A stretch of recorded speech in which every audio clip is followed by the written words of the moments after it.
Hallo zusammen und willkommen zu einem neuen Video. Heute möchte ich mit euch diese Landschaft mit Sonnenuntergang malen. Hier wie immer meine Farbpalette. Mein Papier habe ich im Bereich des Himmels bereits befeuchtet und beginne nun damit, die Bereiche zu bemalen, an denen man später durch die Wolken den blauen Himmel sieht. Skizze und Vorlage habe ich euch übrigens in der Infobox verlinkt.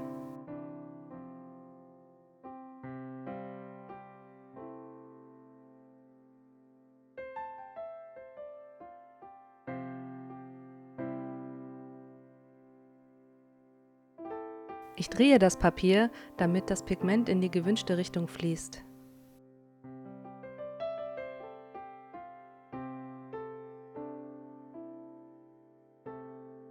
Einige helle Bereiche verstärke ich, indem ich mit einem feuchten Pinsel Farbe wieder abnehme.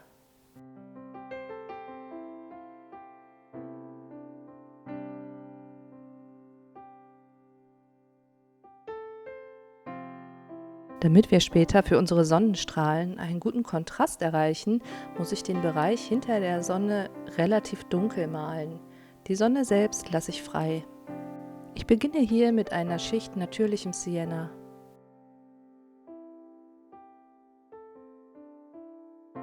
Mit kleinen Pinselstrichen füge ich Wolkenformationen hinzu.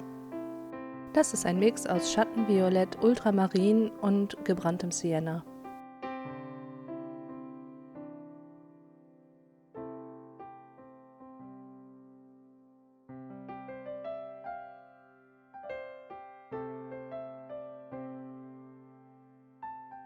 Nun besprühe ich meine Arbeit mit etwas Wasser und lasse das Pigment fließen. Mit einem sauberen Papier entferne ich Farbe, die über meine Sonne gelaufen ist.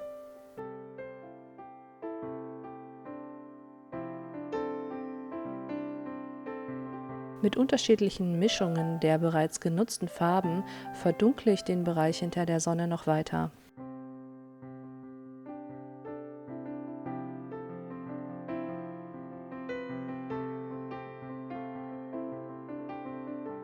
Ein weiterer Spritzer Wasser hilft dabei, alles weich und ohne harte Kanten zu lassen.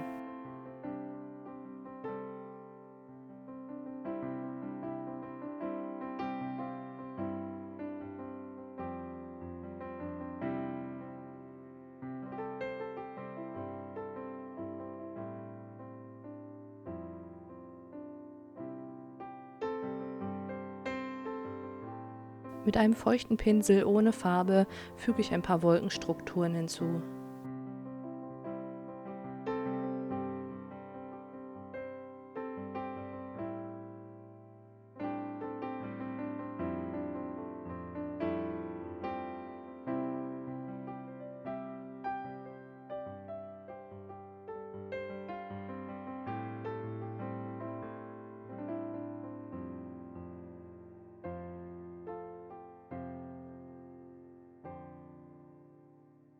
Da immer noch Kontrast fehlt, verdunkle ich den Bereich noch einmal. Dabei male ich nicht bloß aus, sondern lasse kleine, feine weiße Linien zwischen den einzelnen Wolkenblasen, um die voneinander zu separieren. Mit einer richtig dunklen Mischung aus Sienna gebrannt, Schattenviolett und Ultramarin bemale ich nun die obere Hälfte des Himmels. Kleine Bereiche lasse ich unbemalt und füge nach rechts hin immer mal mehr Wasser oder neue Farben hinzu, je nachdem, was ich auf der Vorlage sehe.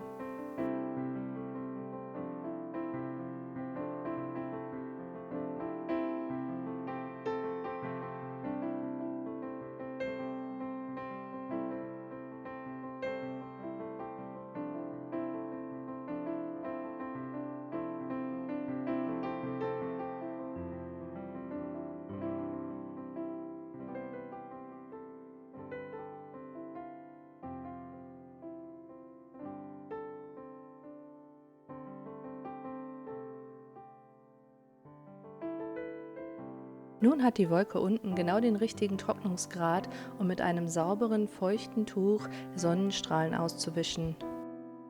Es ist sehr wichtig, dass ihr für jeden neuen Wisch eine saubere Stelle des Tuches nutzt, weil ihr ansonsten die vorher abgenommenen Pigmente in euer Papier reibt und die sich nur sehr schwer wieder ablösen lassen. Um Sonnenstrahlen noch zu intensivieren, füge ich wenig klares Wasser hinzu.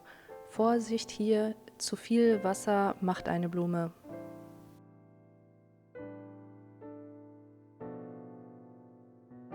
Damit die Farbe der Bäume nachher schöner leuchtet, habe ich mich entschieden, die Pigmente hier etwas wieder abzunehmen.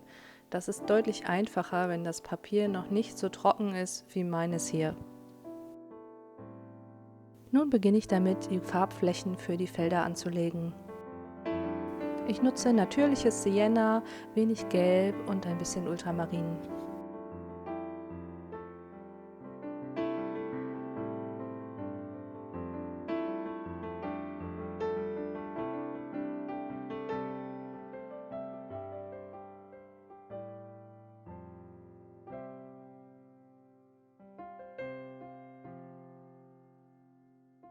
Auch diesen Bereich unter der Sonne muss ich relativ dunkel malen, damit ich genügend Kontrast habe, um gleich weitere Sonnenstrahlen hinzuzufügen.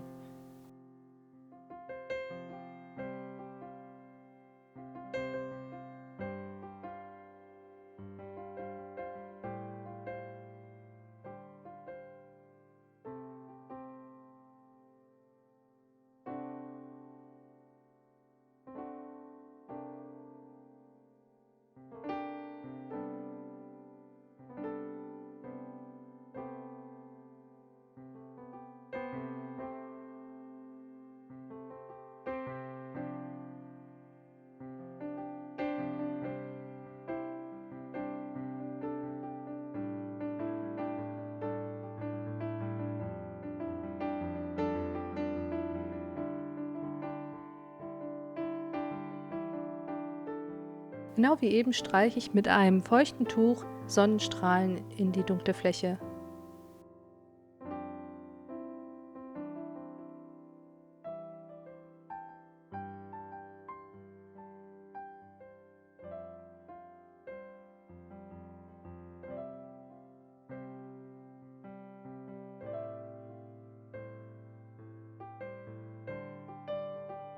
Nun male ich eine zweite Reihe Bäume.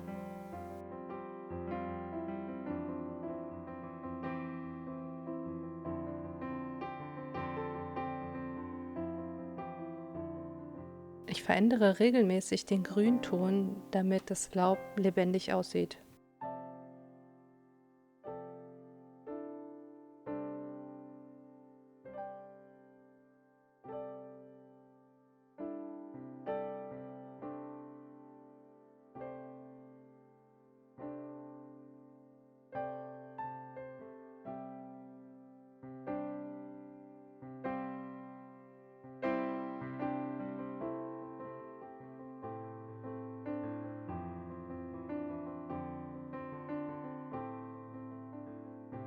Ich sprenkel noch einige Wassertropfen in die feuchte Fläche. Nachdem meine erste Schicht getrocknet ist, beginne ich mit dem Feld. Ich befeuchte den Bereich und male dann nasse Nassgräser.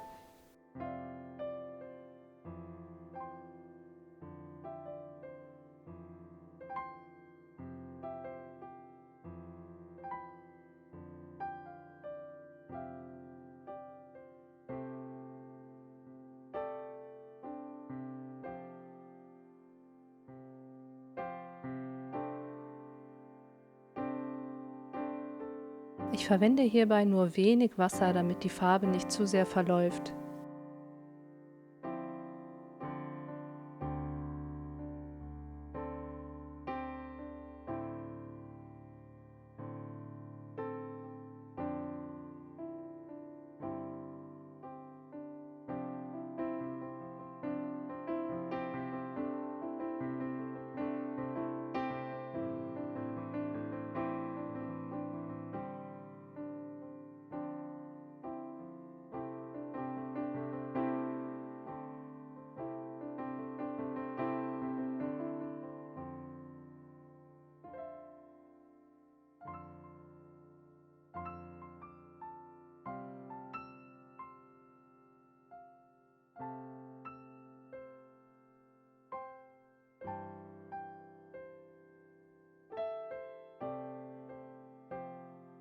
Ein paar Sprenkel machen den Bereich interessanter.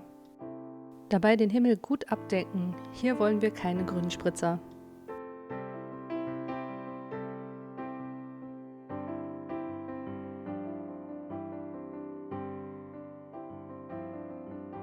Mit klarem Wasser und einem Liniererpinsel male ich helle Gräser in den dunklen Bereich.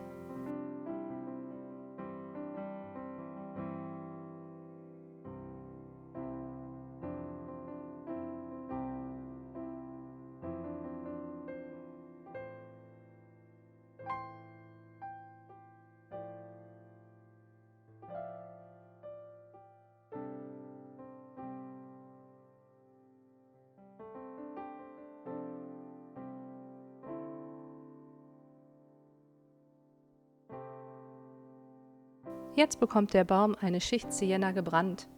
Die Schattenseite dunkle ich mit Payne's Grey oder etwas Blau ab.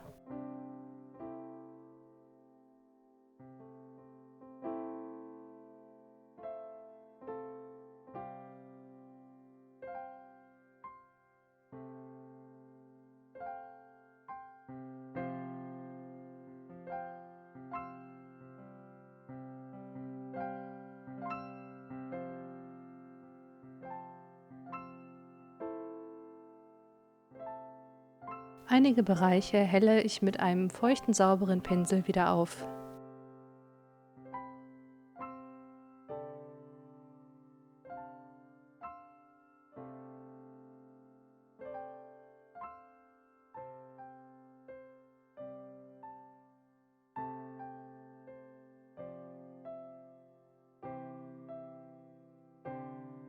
Die größeren Äste male ich mit meinem normalen Pinsel, für kleinere nutze ich einen Linierer.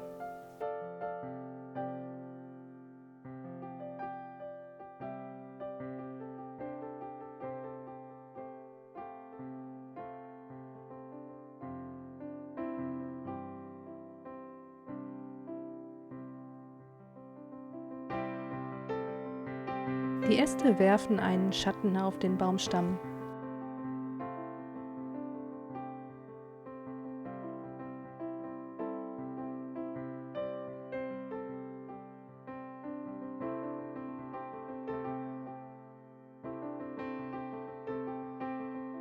Mit einem chinesischen Kalligrafiepinsel male ich jetzt Blätter an die Bäume. Die Pinselspitze franzt schön aus und springt nicht in ihre Form wieder zurück. Dadurch bekommt man sehr schöne, natürliche Kanten.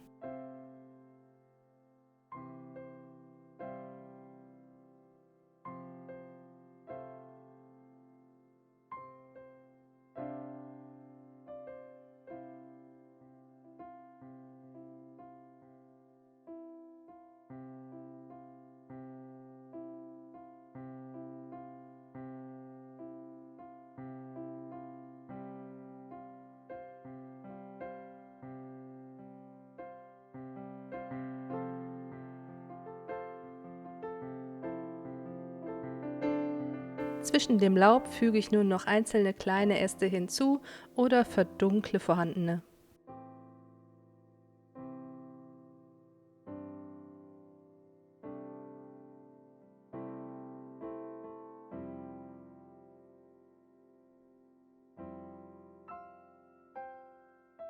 Jetzt füge ich die Bäume im Hintergrund hinzu. Sie sind weiter entfernt und bekommen deswegen weniger Details.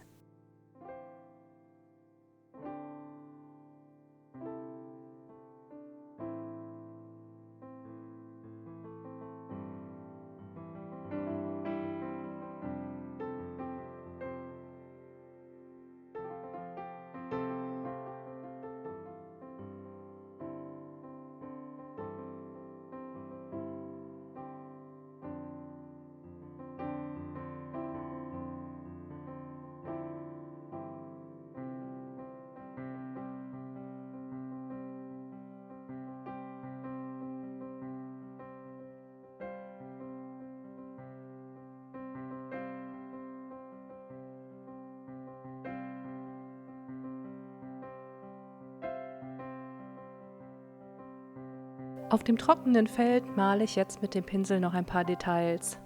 Ich franze den Pinsel extra aus, so lassen sich ganz einfache Gräser malen.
Spontan füge ich jetzt noch ein paar rote Tupfen wie Mohnblumen hinzu.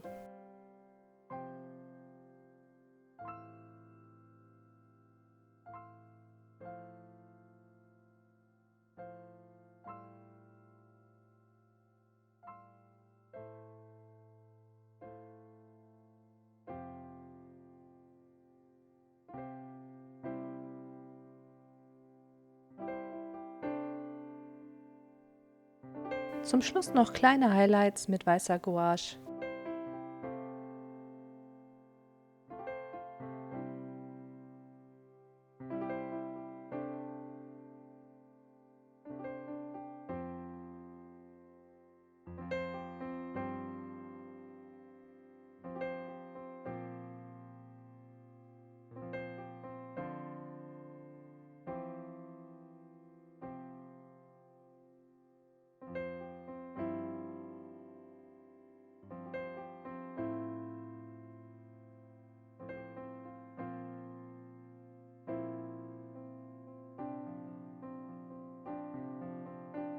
Und nun wird es Zeit aufzuhören. Fertig ist unsere Landschaft mit Sonnenuntergang. Wenn euch das Video gefallen hat, vergesst nicht, mir einen Daumen nach oben zu geben oder ein Abo dazulassen. Vielen Dank fürs Zuschauen. Bis zum nächsten Mal.